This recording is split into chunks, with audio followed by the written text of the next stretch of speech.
北女士，48岁，来自山东销售。来，有请两位，有请。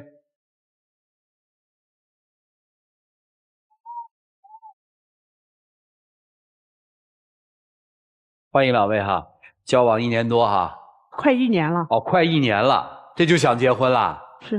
那么急啊？第一次跟他提要结婚什么时候啊？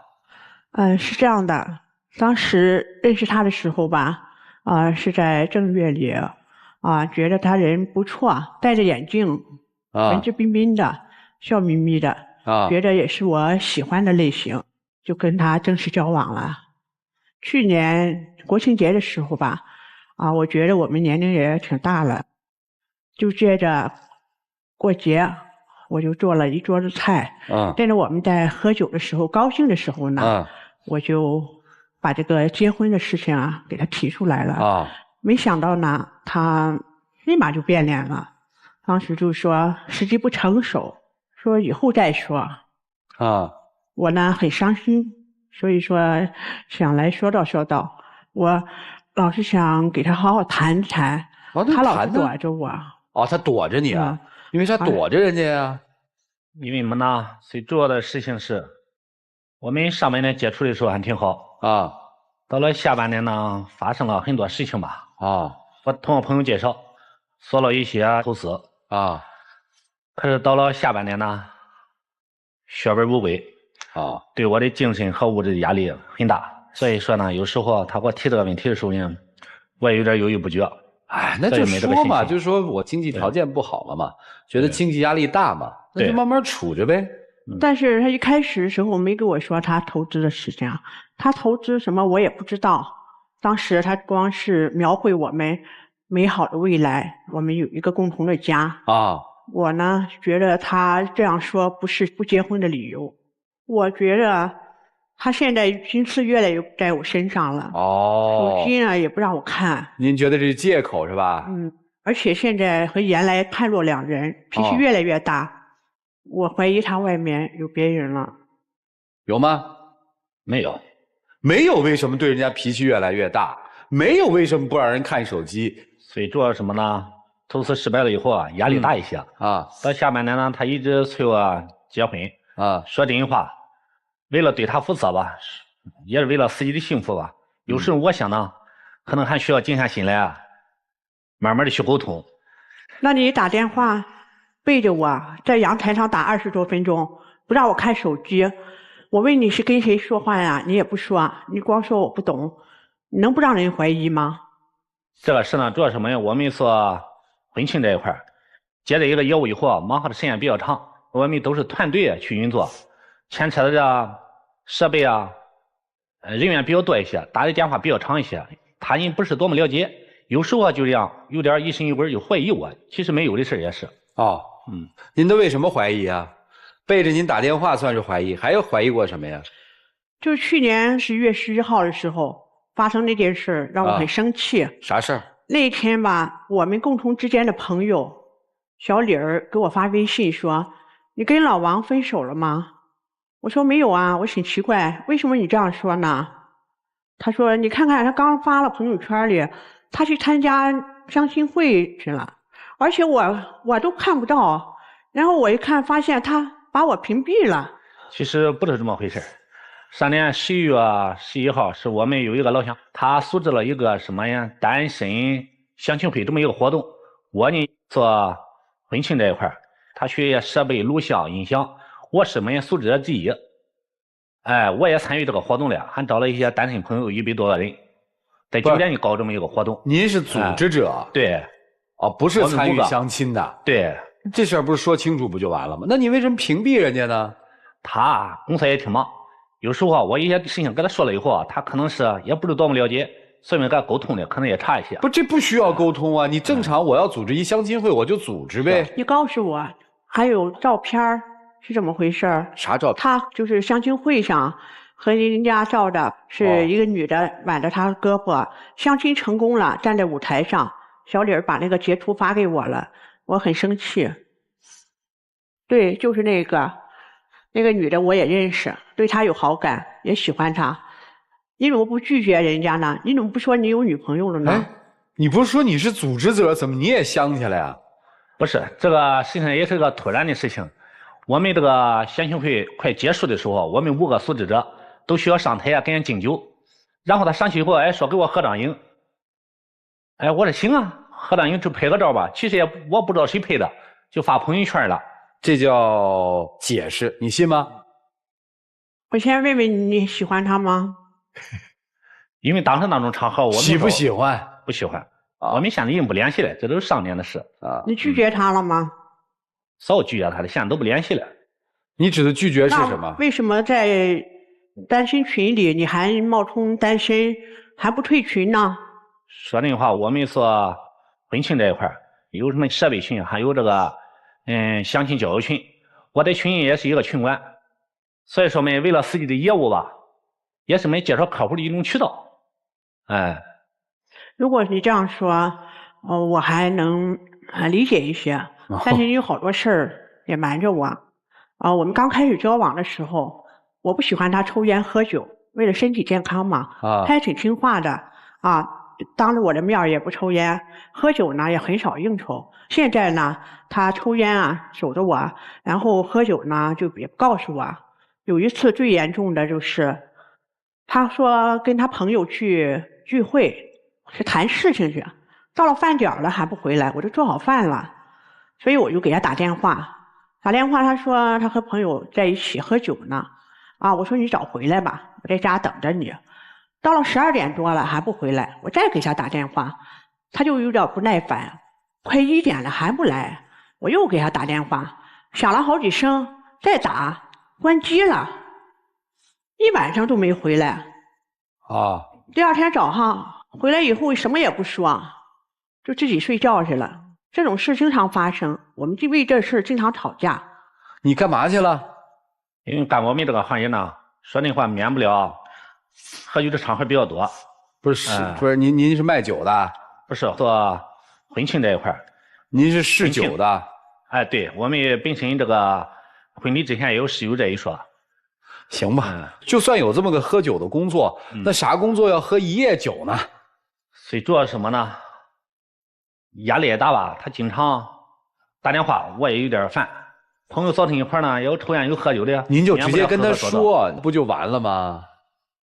他当时答应的很好。不是，人家不是跟您说了吗？说烦您了吗？他喝酒的时候烦我，他不喝酒的时候我还是挺好的人。行，可是他经常喝酒啊。现在经常喝酒，经常出去。原来的时候吧，每天都能见面，现在3、4天见不上一面，有时候1个星期，老是推脱着忙，工作忙。说真话，接触这些1年多，他这个说话比较絮叨，天天有时候逼我去给他一个承诺去结婚，可是我现在呢，反正还给不了他这个结婚的念头。就是你很烦他天天逼你结婚，是吧？你没法承诺。我再问一件事啊，现在孩子你们应该都曾经有过婚姻吧？我没有，他结过。我是曾经有过失败的婚姻，年轻吧不珍惜。现在呢认识他了，我就觉得要好好珍惜。好，您一直没结过婚？对。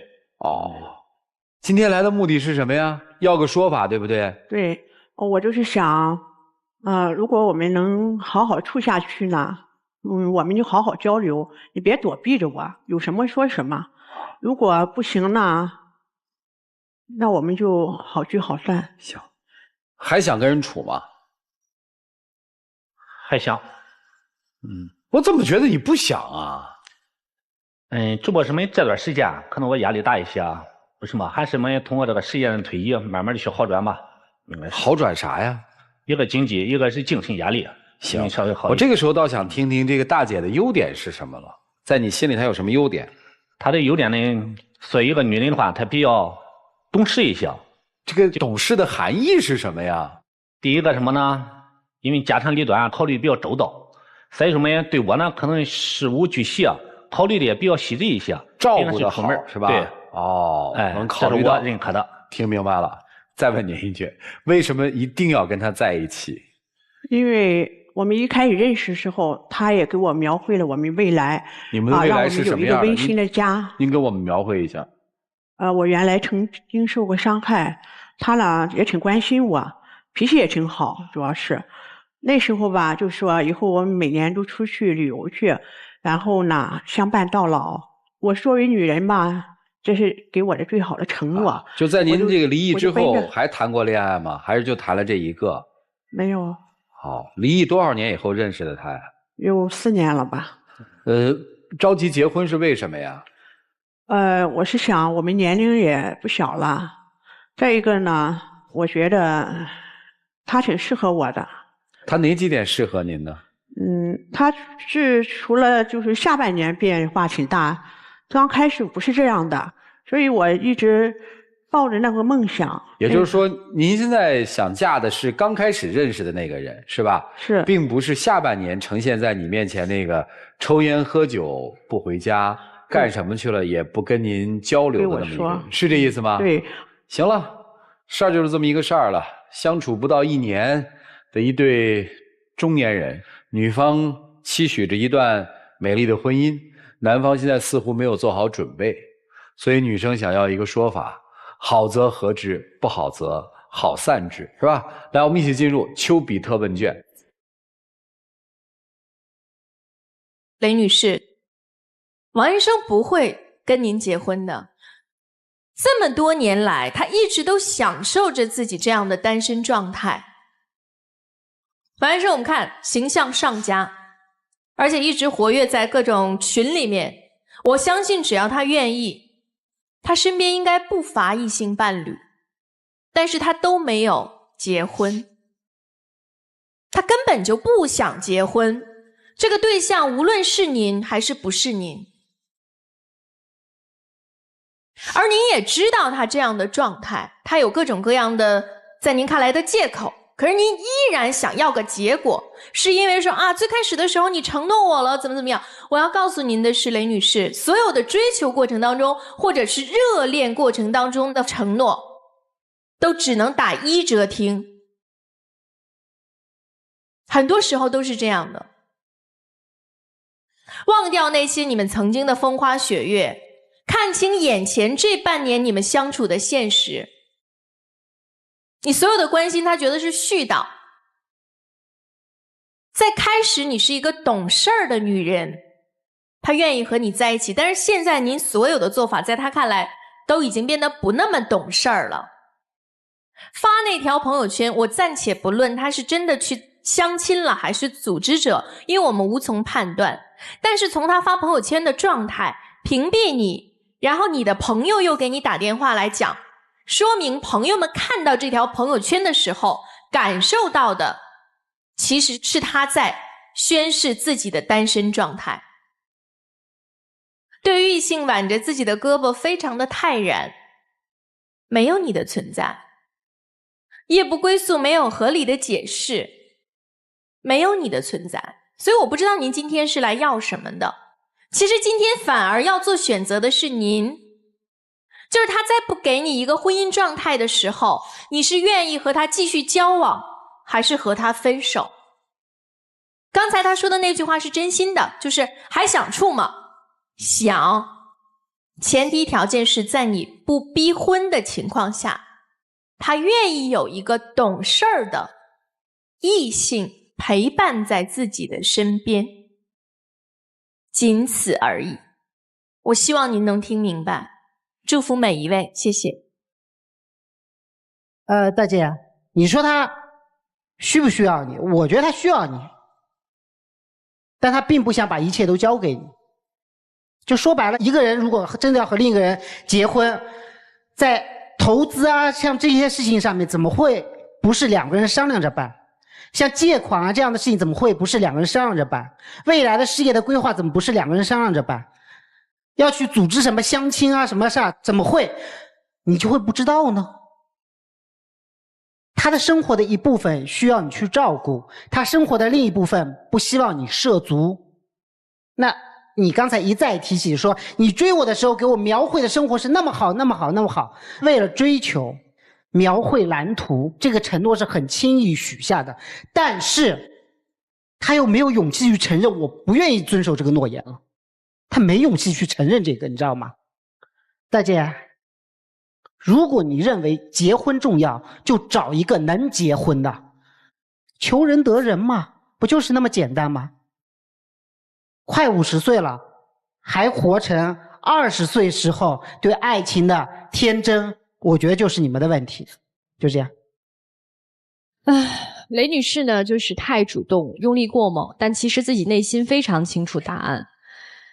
你过早的让她感受到了婚姻生活的一种对她的束缚，她享受着婚姻生活带给她的福利，又拒绝婚姻生活对她的加固，所以呢，就导致她对你的一次一次的逼婚，一而再再而三的逃走。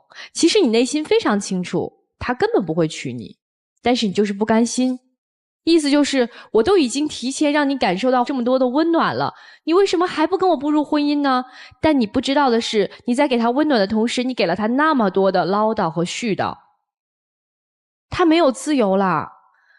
然后王先生会夸您说您懂事儿，说您是生活的好帮手，他的生活离不开您的照顾。这么一夸，您就觉得好像跟我结婚又有了希望，于是又锲而不舍地开始新一轮的轰炸。男人经常用懂事儿来夸女人，其实这是一种禁锢。你都这么懂事儿了，所以你要照料我的生活起居啊，因为你懂事儿，所以你要孝顺我的父母啊，因为你懂事儿，所以你要对我在外面沾花惹草熟视无睹啊。所以我不能被自己去夸赞夸奖，说你看我懂事，就自居为我是一个懂事的女人了。所以您心里面非常清楚的那个答案，您要坚信。你心里非常清楚他不会娶你，那就不会。对于男士王先生，我想说的就只有一点，就我们没到达那个阶段的时候没关系，我们有这样的一个态度就可以，我们明确自己的态度，不要模棱两可，因为这样伤人又伤己，好吗？好，谢谢二位。大姐啊，你有没有问过他为什么这么多年不结婚呢？当时他跟我说的是因为是别人的原因，他没有说是他的原因。那你自己想的答案是什么呢？你没有思索过这个问题吗？当时曾经也想过，我觉得他这么多年来也挺不容易的，没有遇到我应该更好的对他。你认为你就是那个终结者是吗？你认为他这么多年来一直等待的就是你是吗？那你现在交往了1年之后，你还认为你是他那个等了几十年的女人吗？现在很伤心，很失望。很失望。但是一开始的时候他不是这样的。那我再问你一个问题，一个在外面流连忘返了几十年的男人，你凭什么把他带回家？我觉得我用我的真情，凭你的真诚，好，能挽回他。好吧，你呢空有一番真诚，但实际上别人并不把你的真诚当回事儿。咱们尊重自己好不好？咱们能不能给自己一点面子？我非常理解你心里想的，戴副眼镜，文质彬彬，谈起事情来谈笑风生，而且有一定的朋友圈。但是你要想，你凭什么能够把他带回家？你无以为凭，那就算了。大哥，咱们能不能不因为别人老实、单纯，我们就一味着拖着不给答案？能不能不这样？咱们就实话实说，其实一个人自由也一样可以获得别人的尊重，因为这是你人生的选择，但是我也尊重别人的真诚，对不对？就这样。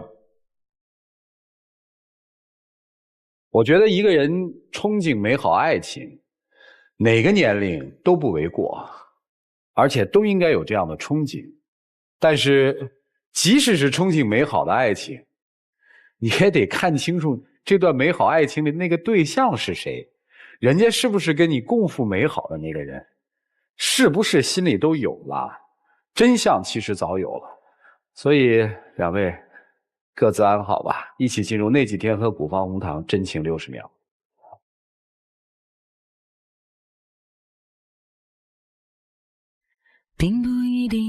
我曾经有过一次失败的婚姻，那时候年轻不知道珍惜对方，现在年龄大了，认识了你，我想好好的珍惜，我也想我们有一个相互的依靠，就像你说的那样，我们有个家，我们能相伴到老。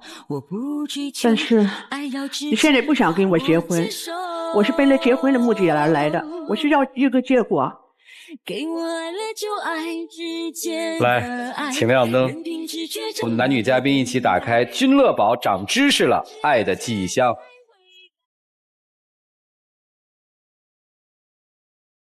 来，把这记忆收一下，看看是什么。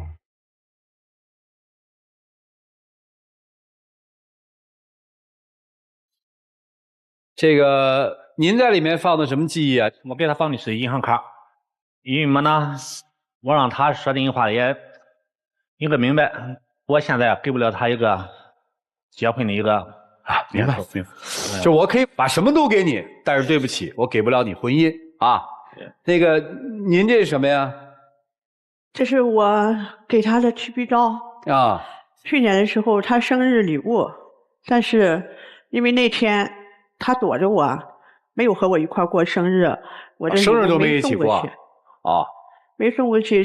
今天的聚会吧，我送给他，不管以后结果怎样，对我来说也没什么意义了，留在我这。行吧，谢谢两位啊，谢谢你们分享你们曾经的记忆。来，请回。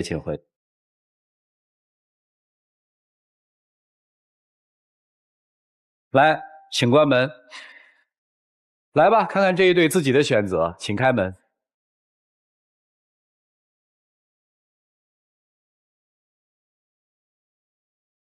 抱一把，就当作从没有在一起。来，好不好？